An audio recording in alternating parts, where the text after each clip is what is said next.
Hi, everyone, and welcome back to Eloquent English. I'm Helen. And I'm Carl.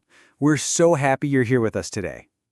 Let me ask you, if someone asks, so, what do you do in your free time? Would you know exactly what to say in English? Or would you freeze for a second and think, how do I explain that? I've seen this happen a lot. Right. And hobbies are such a big part of small talk. They help you connect with people, whether it's at work, in class, or even when you're traveling. I remember chatting with a taxi driver in London once. He asked me about my hobbies, and because I shared that I liked photography, we ended up talking for the whole ride about cameras and travel. See, a simple hobby conversation can turn strangers into friends. And in this episode, you're going to learn not just how to answer questions about hobbies, but also how to ask them naturally. We'll guide you through real examples, common mistakes, and little tricks to make your English sound more natural. And the best part, we'll practice together with short dialogues you can repeat out loud. So, are you ready? Let's jump right in. Let's start with something simple, the basic questions and answers about hobbies. These are the building blocks for your conversation. Exactly. One of the most common questions you'll hear is, what do you do in your free time? Or what are your hobbies? And if you want to ask someone else, you can say, "What do you like to do for fun?" Or, "Do you have any hobbies?" These sound friendly and natural. Now, when answering, many learners just say, I like reading or I like music. That's okay, but it can feel too short. A better way is to give a little more detail. For example, I like reading novels, especially mystery stories. Right. Even adding a small detail makes the conversation more interesting. Let's do a quick practice. I'll ask you, and you answer with one of your hobbies. Ready? What do you like to do in your free time? You could answer, "I enjoy playing football with my friends every weekend." And don't forget, you can also use I'm into. For example, I'm into cooking new recipes. This sounds casual and modern. Let's set the scene for our mini dialogue. Imagine you're at a language exchange event, meeting someone for the first time. "Hi, nice to meet you. What do you do in your free time?"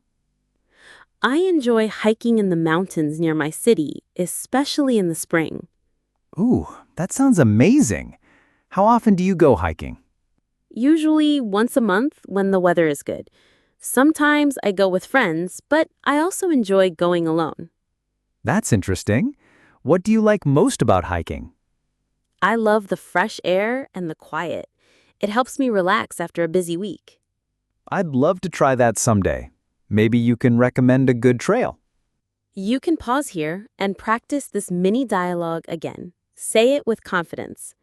Now that you can start the conversation, let's talk about describing your hobby in more detail. This is where you make your answer richer and more personal. Right. Instead of just saying, "I like painting," you can add how often, where, and with whom you do it. For example, "I like painting landscapes on weekends at a small art studio near my home." You can also talk about how long you've been doing it. Like, I've been playing the guitar for about 3 years. It gives people more to connect with. And here's something important. Try adding a short reason. If you say, "I enjoy swimming because it keeps me healthy and clears my mind," it shows personality. Let's give a few more examples learners can copy. Sure. I love baking cakes, especially chocolate ones, because my family enjoys them. Or, I play basketball twice a week with my colleagues. It's a great way to relax after work. Notice how these answers give the listener more information, which makes it easier for them to ask follow-up questions. Let's create a scenario. Imagine you're meeting a classmate after school and you're both waiting for the bus. So, what do you usually do after school? I usually go to the gym 3 times a week. I started last year to get stronger and stay healthy. That's great. Do you go alone or with friends? I usually go with my cousin. We motivate each other to keep going, and sometimes we join group classes like yoga or spinning. Oh, interesting. Which one do you enjoy more? I think I prefer yoga because it helps me relax, but spinning is more challenging and energetic. Sounds like you found a perfect balance between relaxation and exercise. You can pause here and practice this mini dialogue.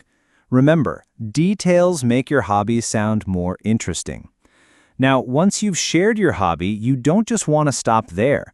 Showing enthusiasm makes the conversation feel warmer and more engaging. Exactly. If someone tells you they like photography, you can say, "That's awesome. I've always wanted to try it." Simple words like, "That's great," or "Wow," or "Really," can show genuine interest. And when talking about your own hobbies, you can use phrases like "I'm really passionate about" or "I absolutely love" to show excitement. For example, "I'm really passionate about gardening. It's so satisfying to see plants grow." Here's a tip. Avoid answering with just yes or no when someone asks you about hobbies. Add a little extra. If they ask, "Do you like playing chess?" Instead of saying yes, you can say, "Yes, I do. I play online with friends from different countries." And remember, enthusiasm is contagious. If you sound interested, the other person will likely respond the same way. Let's practice with a real-life setting. Imagine you're talking to a coworker during a lunch break and they just shared their hobby with you. I spend most weekends fishing at the lake. Wow, that sounds so peaceful. How long have you been fishing? Since I was a kid, my dad taught me when I was about 8 years old. That's amazing. I've never tried it, but I think it would be relaxing and maybe a little challenging. It is. You need patience, but it's worth it when you catch something. I'd love to try someday. Do you usually go early in the morning? Yes, around 5 a.m. That's the best time to catch fish. Plus, you get to watch the sunrise over the water. That sounds beautiful. Maybe you can teach me one day. You can pause and repeat this mini dialogue. Try adding your own words to make it even more personal. Sometimes the magic happens when you discover you share the same hobby with someone. That connection can make the conversation flow naturally. Absolutely.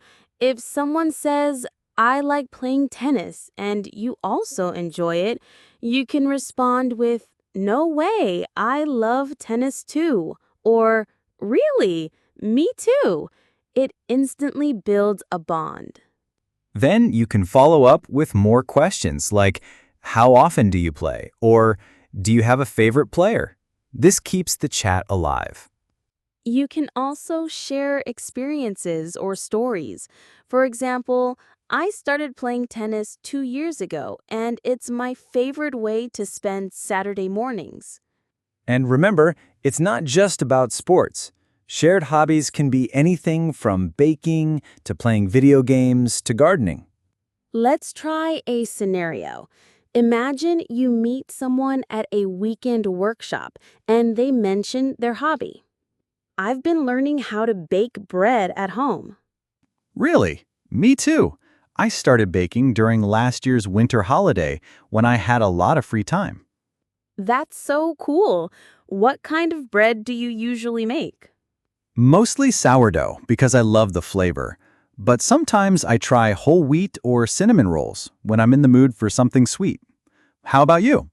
I'm still experimenting, but my favorite so far is garlic bread with fresh herbs. Oh, that sounds delicious. Do you usually bake just for yourself or for friends and family too?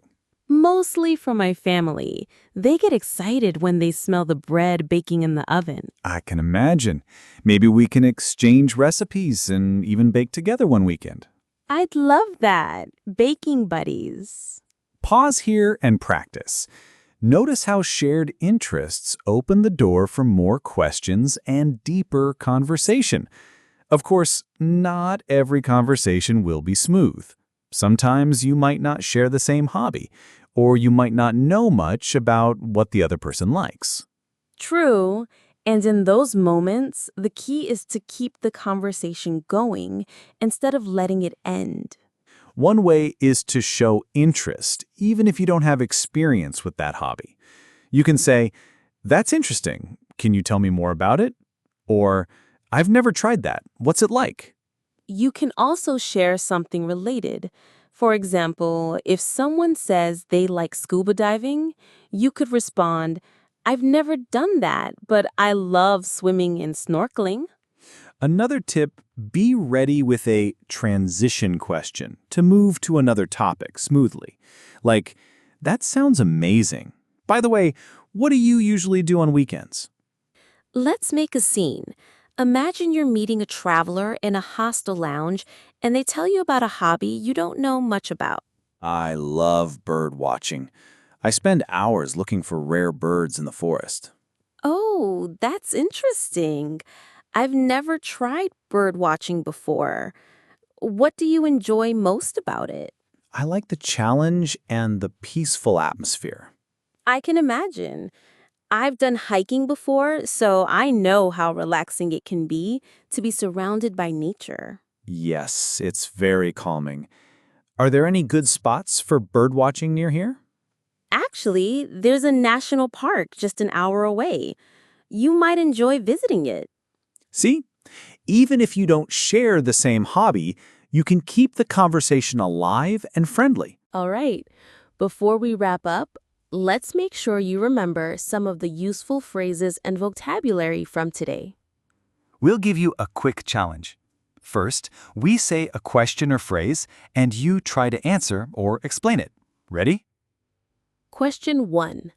How can you ask someone about their hobbies in a friendly way?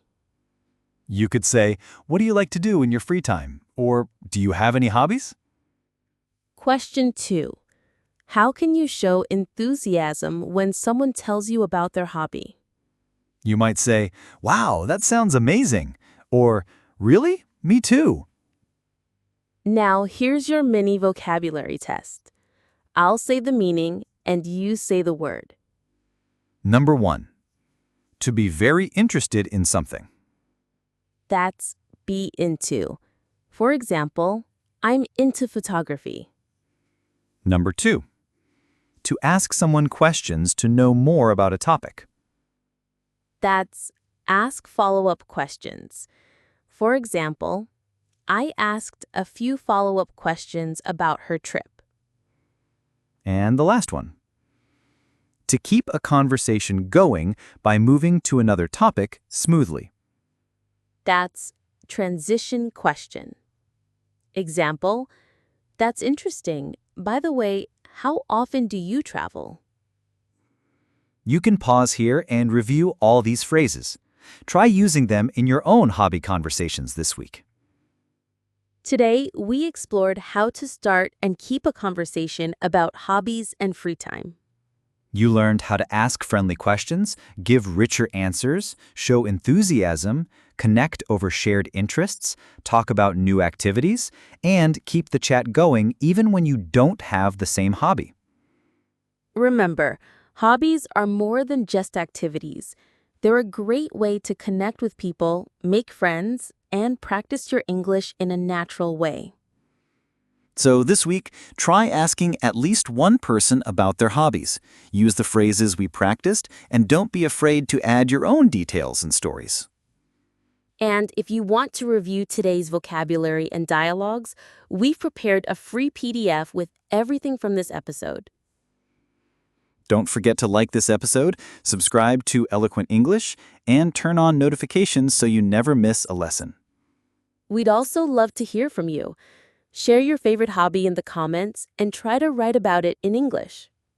Next time, we've got another fun and practical topic to help you speak more confidently. But you'll have to join us to find out what it is. Until then, keep practicing, stay curious, and keep speaking English every day. See you next time.